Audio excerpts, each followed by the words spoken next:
নিম্ন আদালতের কর্মচারী নিয়োগে জনপ্রতি ঘুষ নেওয়া হতো 10 থেকে 15 লাখ টাকা। এর বড় অংশই যেত সাবেক আইনমন্ত্রী আনিসুল হকের পকেটে। তার হয়ে এই নিয়োগ বাণিজ্য নিয়ন্ত্রণ করতেন তৌফিকা করিম। এরই মধ্যে এই অনিয়মের প্রমাণ পেয়েছে দুর্নীতি দমন কমিশন। আনিসুল হক ও তৌফিকার বিরুদ্ধে চূড়ান্ত অনুসন্ধানের সিদ্ধান্ত নিয়েছে সংস্থাটি।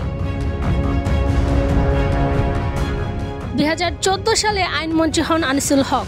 এরপর প্রায় 1 দশক তিনি এই পদে ছিলেন। এই সময়ে বিচারাঙ্গনে মন্ত্রী ও তার ঘনিষ্ঠজনদের বিরুদ্ধে অভিযোগের শেষ ছিল না। 2014 সাল থেকে বিভিন্ন জেলা ও মহানগরীর অধীনস্থ আদালতে যত নিয়োগ হয়েছে তার অধিকাংশেরই খাতা পরিবর্তন, জালিয়াতি, পরীক্ষা না দিয়েও চাকরি হওয়ার নানা অনিয়ম, দুর্নীতি, ঘুষ বাণিজ্য সহ নানা অপরাধ সংঘটিত হয়েছে। বিনিময়ে প্রতিটি নিয়োগের বিপরীতে 10 থেকে 15 লাখ টাকা নেওয়া হয়েছে। দেশের প্রতিটি আদালতে ব্রাহ্মণবাড়িয়ার কসবা উপজেলার লোক নিয়োগ পেয়েছে বলে অভিযোগ রয়েছে। দুদকের তথ্য বলছে, আনিসুল হক মন্ত্রী থাকাকালে ক্ষমতার অপব্যবহার করে প্রচুর পরিমাণ অবৈধ সম্পদ অর্জন করেছেন। নিজ নামে কসবা, ত্রিশাল এবং পূর্বাচলে 6.80 একর জমি কিনেছেন। সিটিজেন ব্যাংক ও এক্সিম ব্যাংকে তার শেয়ারের পরিমাণ 40.10 কোটি। 10 বছরের ব্যবধানে আনিসুল হকের নগদ টাকা বৃদ্ধি পেয়েছে 218 গুণ। দশম জাতীয় সংসদ নির্বাচনের হলফনামায় তার কাছে 5 লাখ টাকা রয়েছে বলে উল্লেখ করেন।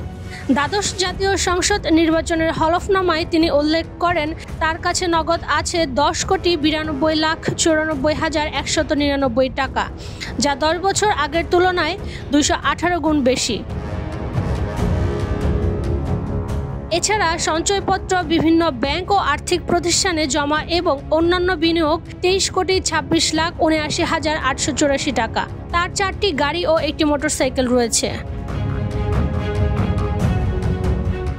অন্যদিকে দুদকের পাওয়া তথ্য অনুযায়ী সিটিজেন ব্যাংকের চেয়ারম্যান অ্যাডভোকেট তৌফিকা করিমের নামে বেনামে দেশে বিদেশে অঢেল সম্পদ রয়েছে।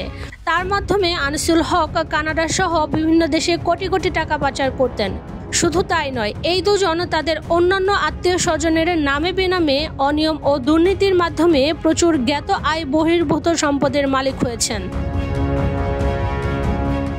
ছাত্র জনতার অভ্যুত্থানের মধ্যে দিয়ে ক্ষমতার পট পরিবর্তনের সঙ্গে সঙ্গেই গ্রেফতার হয়েছেন আনিসুল হক, আর তৌফিকা করিম চলে গেছেন আত্মগোপনে।